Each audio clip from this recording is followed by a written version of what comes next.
Sir ఇంకోటి Osmania university మీద CM ప్రత్యేకంగా దృష్టి పెట్టినట్టుగా కనిపిస్తుంది. అభివృద్ధికి సంబంధించి నిధుల కేటాయింపు కూడా ఆయన ప్రకటన చేశారు. దీన్ని మీరు ఎట్లా చూస్తారు?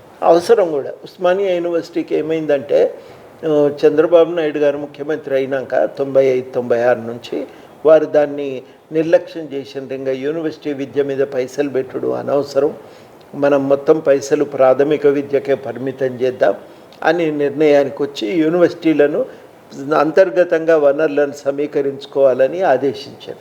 యూనివర్సిటీకి ఎక్కడి నుంచి డబ్బులు వస్తాయి? కొన్ని సెల్ఫ్ ఫైనాన్స్ కోర్సులు పెట్టుకోవని ఇచ్చిండ్రు.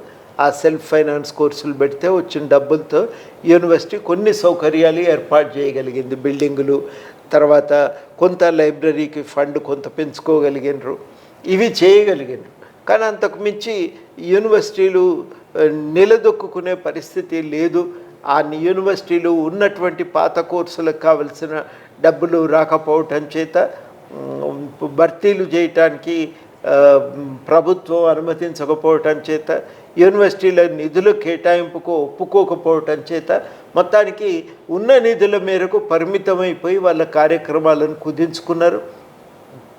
రిటైర్ అయిన టీచర్ల స్థానంలో తాత్కాలికమైన కాంట్రాక్ట్ ఉద్యోగులను నియమించి వాళ్ళ ద్వారా వాళ్ళు యూనివర్సిటీని నడిపే ప్రయత్నం చేసి అట్లా బలహీనమైపోయిన యూనివర్సిటీని పునరుద్ధరించడానికి కేసీఆర్ పాలనలో చర్యలు తీసుకోవాల్సింది.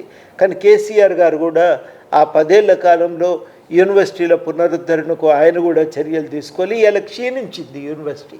ఈ క్షీణించిపోయినటువంటి యూనివర్సిటీని ఇవాళ మరి మామూలుగానైతే బాధ్యత కేవలం యూనివర్సిటీదే, కానీ యూనివర్సిటీకి వదిలిపెట్టకుండా, ఎందుకంటే తెలంగాణలో ఉస్మానియా యూనివర్సిటీ అనేది తెలంగాణ సమాజానికి అది దాదాపు తలకాయ లాంటిది. అది బాగుంటే తెలంగాణ బాగుపడుతుంది. అది మార్గనిర్దేశన చేయగలిగేటువంటి ఒక చోదక శక్తి యూనివర్సిటీ. అట్లాంటి యూనివర్సిటీ కునారిల్లు పోతుంటే చూస్తూ ఊరుకోకుండా ప్రోత్సహించి ఒక లక్ష్యాలను నిర్దేశించుకోవటానికి తోడ్పాటు అందించి అభివృద్ధి కోసం కార్యక్రమాల రూపకల్పనలో తాను పాత్ర తీసుకొని మొత్తం మీదనైతే ఇవాళ యూనివర్సిటీ యొక్క మళ్ళీ దాన్ని పట్టాలెక్కించి ముందుకు నడిపించడానికి ఈ సీఎం గారు పూనుకున్నారు. అది అవసరం నా దృష్టిలో. దానివల్ల ఏమవుతున్నదంటే ఉస్మానియా యూనివర్సిటీ ఇవాళ కొంత ఆత్మవిశ్వాసం పెరిగింది. నిజమే, మా యూనివర్సిటీ బాగుపడుతుంది, మేము ఈ యూనివర్సిటీని నడుపుకోగలమని. అన్నిటికంటే మించి అట్టడుగు వర్గాలకు ఒక భాగస్వామ్యం కల్పించారు. ఇవన్నింటి వల్ల యూనివర్సిటీలు మళ్ళీ ఎదగటానికి ఒక అవకాశం ఇవాళ కనబడుతుంది. అవి ఇప్పుడిప్పుడే చిగురిస్తున్నాయి. మెల్లమెల్లగా అవి వికసించి ఇంకా అవి ఎదగటానికి ఇంకా సమయం పడుతుంది. కానీ ఆ ప్రయత్నం మొదలైంది. ఆ దిశలో ఒక అడుగైతే పడుతున్నది.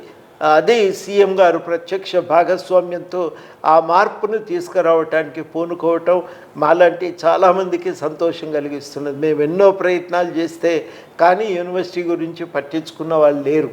ఇవాళ పూర్తిగా కునారిల్లిపోతున్న యూనివర్సిటీలకు మాత్రం కొంచెం దిశ కనబడుతున్నది. సార్, ప్రధానంగా ఈ 2 ఏళ్ల కాంగ్రెస్ అధికారంలోకి వచ్చిన తర్వాత చాలా విషయాలు తెర మీదకి వచ్చినాయి. మనం ప్రధానంగా చూసుకుంటే కాళేశ్వరం ప్రాజెక్టు, ఈ కాళేశ్వరం ప్రాజెక్టు మీద ఇప్పుడు గవర్నమెంట్ సిబిఐకి ఎంక్వైరీ ఆర్డర్ చేసింది.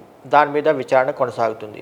అయితే ప్రధానంగా కాంగ్రెస్ పార్టీ చెప్తున్నది ఏంటంటే, గతంలో ఉన్న ప్రాణహిత చేవెళ్ల ప్రాజెక్టుని కాదని కాళేశ్వరం దగ్గర కేసీఆర్ పెద్ద ఎత్తున నిధులతో నిర్మించారు. అది మేడిగడ్డ దగ్గర జరిగిన సంఘటన. దీని ఓవరాల్గా ఇప్పుడు తమ్మిడిహట్టి దగ్గర మళ్ళీ మేము స్టార్ట్ చేస్తాము అని చెప్తుంది గవర్నమెంట్.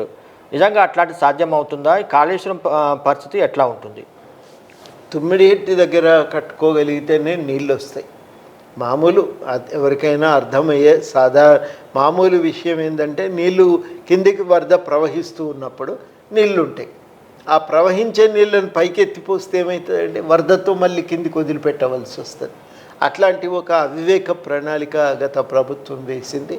అట్లాంటి ప్రణాళిక వల్ల వాస్తవానికి హడావుడిగా ప్రణాళికను అమలు చేసే ప్రయత్నంలో మొత్తానికి ఆ డ్యామ్ల నిర్మాణంలో కూడా లోపాలు తలెత్తినాయి.